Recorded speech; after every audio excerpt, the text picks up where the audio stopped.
তো নবী করিম সাল্লাল্লাহু আলাইহি সাল্লামকে ভালোবাসবেন, তিনি কেমন ছিলেন এটা আপনাকে আগে জানতে হবে।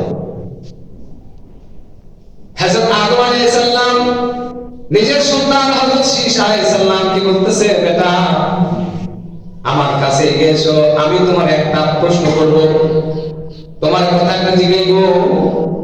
আদম আলাইহিস সালাম নিজের সন্তান হযরত শীশ আলাইহিস সালামকে বলতেছেন, বেটা শোনো, তোমার একটা নসিহত করি। তোমার পিঠে, তোমার পুস্তে, এই পিঠকে তুমি হেফাজত করবে। কেন?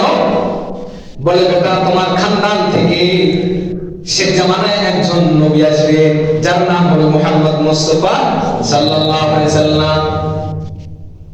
আদম আলাইহিস সালাম নিজের সন্তানকে বলতেছেন, বেটা তোমার খানদান থেকে, তোমার বংশজাত থেকে একজন নবী আসবেন, নাম হবে মুহাম্মদ মুস্তাফা সাল্লাল্লাহু আলাইহি সাল্লাম। তিনি তোমার পিতার চাইতেও সবচাইতে বেশি শ্রেষ্ঠ। শীশ আলাইহিস সালাম বলতেছেন, বাবা সন্তান বাপের চাইতেও শ্রেষ্ঠ হতে পারে? সন্তান বাপের চাইতেও শ্রেষ্ঠ হতে পারে? আদম আলাইহিস সালাম বলতেছেন, বেটা सुनो, उस हैसियत की बात को रख दो, मैं उनकी आने वाले उम्मत को हाल बताता हूं।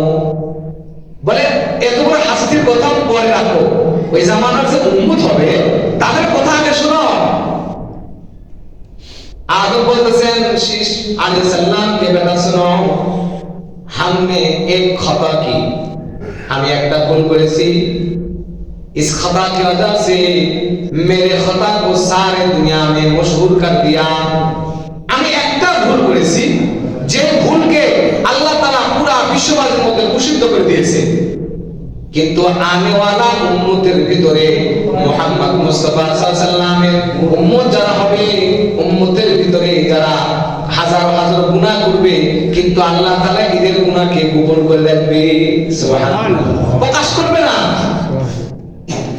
आदम बोलतेছেন, बेटा सुनो, मैंने एक खता की, इसकी वजह से हम की बदन से कपड़े उतार दी गई। आदम বলতেছে, বেটা শোনো, আমি একটা ভুল করেছি, যার কারণে আমার শরীর থেকে জান্নাতের পোশাক খুলে গেছে। আর আনেওয়ালা উম্মত আখিরি জামানা হাজারো গুনাহ করবে, আল্লাহ তাআলা এদের শরীর থেকে কাপড় খুলে দিবে না। আদম সাল্লাম শীশ আলাইহিস সালাম বলতেছেন, বেটা শোনো, मैंने एक खता की, আমি একটা ভুল করেছি, যার কারণে আল্লাহ তাআলা আমার কাছ থেকে আমার স্ত্রীকে আলাদা করে দিয়েছে। সে জামানার উম্মতেরা হাজার হাজার কোটি কোটি গুনাহ করবে, কিন্তু আল্লাহ তাআলা তাদের কাছ থেকে তাদের স্ত্রীকে কখনো জুদা করবে না। আদম সাল্লাম বেটাকে বলতেছে, বেটা শোনো, मैंने एक खता की, আমি একটা ভুল করেছি, যার কারণে আল্লাহ তাআলা আমাকে জান্নাত থেকে দুনিয়াতে নামিয়ে দিয়েছেন। কিন্তু সে জামানার উম্মতেরা হাজার গুনাহ করবে, কিন্তু তাদের ভূমি থেকে তাদেরকে কখনো আল্লাহ তাআলা তাড়িয়ে দিবে না। তাহলে উম্মতের ফজিলত বুঝতেছেন তো? আদম আলাইহিস সালাম বলতেছেন, বেটা শোনো, আমি একটা ভুল করেছি, যার কারণে আল্লাহ তাআলা আমার দোয়াকে আরাফার ময়দানে 40 বছর পরে দোয়া কবুল করেছেন। আর আখিরি জামানার উম্মতরা গুনাহ করবে, আর হঠাৎ করে যদি আল্লাহর কাছে মাফ চায়, তাহলে তার সারা জিন্দেগীর সমস্ত গুনাহ আল্লাহ মাফ করে দিবে। সুবহানাল্লাহ, আল্লাহ। এই হলো আখিরি জামানার উম্মতের হাল। আচ্ছা বেটা, সে জামানার উম্মতের হাল এই অবস্থা হবে, তাহলে নবী মুহাম্মদ সাল্লাল্লাহু আলাইহি ওয়াসাল্লামের কদর আর ফজিলত কেমন হবে? কোরআন থেকে শুনে আল্লাহ তাআলা কোরআন কারীমের মধ্যে সূরা ফাতিহা থেকে নিয়ে সূরা নাস 114টা সূরা, এর ভিতরে ইয়া মুহাম্মদ এই শব্দ পাবেন না। ইয়া মুহাম্মদ এই শব্দ পাবেন না। কেন? আল্লাহ তাআলা নবীকে নাম ধরে ডাকে নাই। ওমা কানা মুহাম্মদ পাবেন, কিন্তু ইয়া মুহাম্মদ পাবেন না।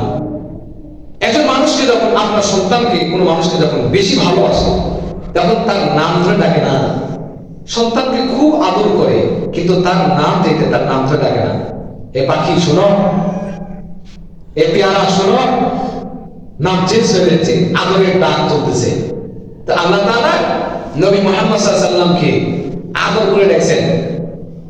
ইয়া মুহাম্মদ কখনো বলে নাই, বলছেন ইয়া আইয়ুহাল মুজাম্মিল, ইয়া আইয়ুহাল মুদ্দাসসির, ওয়াদ-দুহা, তাহা, ইয়াসিন। বারবার আল্লাহ নবী সাল্লাল্লাহু আলাইহি ওয়াসাল্লামকে আদরের ডাক দিয়ে নবীকে ডেকেছেন। কখনো আল্লাহ নবীর নাম ধরে আল্লাহ তাআলা কখনো ডাকে নাই। অথচ কোরআন কারীমের ভিতরে আরো যত নবী পাবেন তাদের নাম ধরে ডেকেছে। যেমন আদম, আল্লাহ বলেছেন ইয়া আদম উসকুন আনতা ওয়া যাওজুকাল জান্নাহ। ইব্রাহিম ইয়া ইব্রাহিম قد صدقت الرؤيا। নূহ ইয়া নূহ বিসালাম মিন্না। মূসা ইয়া মূসা লা তাখাফ। জাকারিয়া ইয়া জাকারিয়া ইন্না নুবাশশিরুকা বিগলামিন ইসমুহু ইয়াহইয়া। ইয়াহইয়া ইয়া ইয়াহইয়া খুযুল কিতাবা বিকুওয়া। আর আমাদের নবীকে দেখছেন ইয়া আইয়ুহান নাবিয়্যু ইন্না নুবাশশিরুকা, ইয়া আইয়ুহান নাবিয়্যু ইন্না আরসালনাকা শাহিদান ওয়া নাযীরা ওয়া দা'iয়ান ইলাল্লাহি বিইذনিহি ওয়া সিরাজাম মুনীরা।